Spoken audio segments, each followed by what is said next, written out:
Take a look at this map of Eastern Europe. Right in the middle sits Belarus, boxed in by four major geopolitical neighbors: Poland, Russia, Ukraine, and the Baltics. Despite its ancient roots, the country is exceptionally young, becoming a fully independent state in 1991. The name Belarus literally translates to White Russia. Because of that literal translation, outsiders often make a quick assumption. They view the country as just a cultural suburb of Moscow or a modern political offshoot of the Russian state. But if Belarus is simply a byproduct of Russian history, we have to ask why it managed to survive as its own sovereign country today, rather than being completely absorbed by its giant neighbor to the east. To answer that, we have to rewind to a time when the modern lands of Belarus were part of the Grand Duchy of Lithuania. The ancestors of today's population were already firmly established across this exact territory.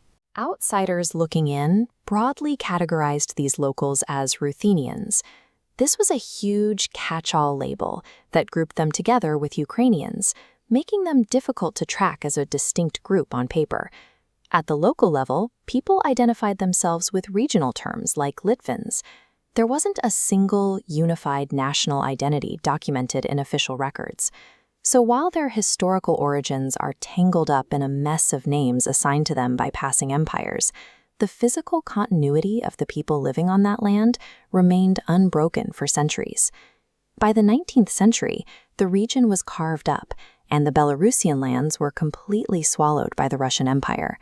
The imperial government immediately initiated a cultural overhaul. They stripped the ruling Polish Catholic class of all power and installed a Russian-speaking Orthodox elite in their place. Then, St. Petersburg went a step further. The government legally outlawed the very idea that Belarusians were a distinct group of people separate from Russians. That suppression triggered a massive backlash.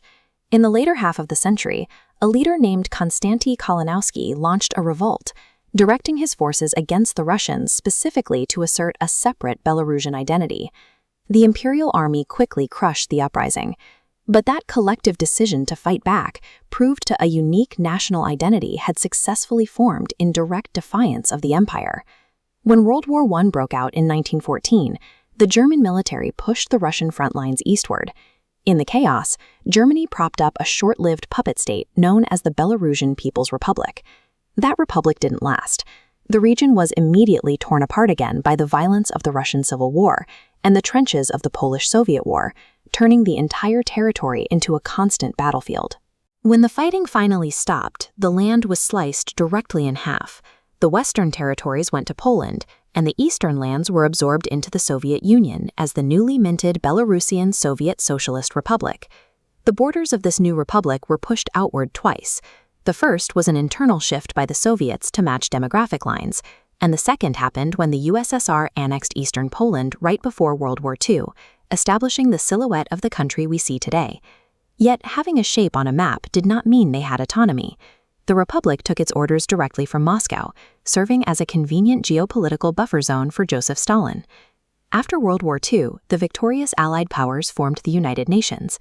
Stalin looked at this new assembly and worried that the Soviet Union would be consistently outvoted by dozens of non-communist states, so he issued an ultimatum. He refused to let the Soviet Union join the organization unless he was handed extra seats to stack the vote. To keep the Soviets at the table, the other powers agreed to a cynical compromise.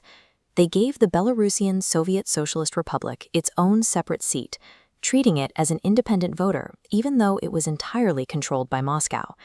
Stalin just wanted an extra paddle to raise during votes, but by demanding that seat, he accidentally forced the international community to legally recognize Belarus as a distinct political entity. That legal loophole sat dormant until 1991, when the Soviet system rapidly unraveled and the empire that had controlled Eastern Europe for decades collapsed. When the dust cleared, the UN seat that Stalin had fabricated was transferred cleanly to the new, genuinely independent state of Belarus. The history of the country is long, complex, and full of shifting boundaries. But the people living within those borders are not simply an offshoot of Russian history. Belarus exists today because its population maintained an unbroken cultural resilience against every empire that tried to erase them from the map.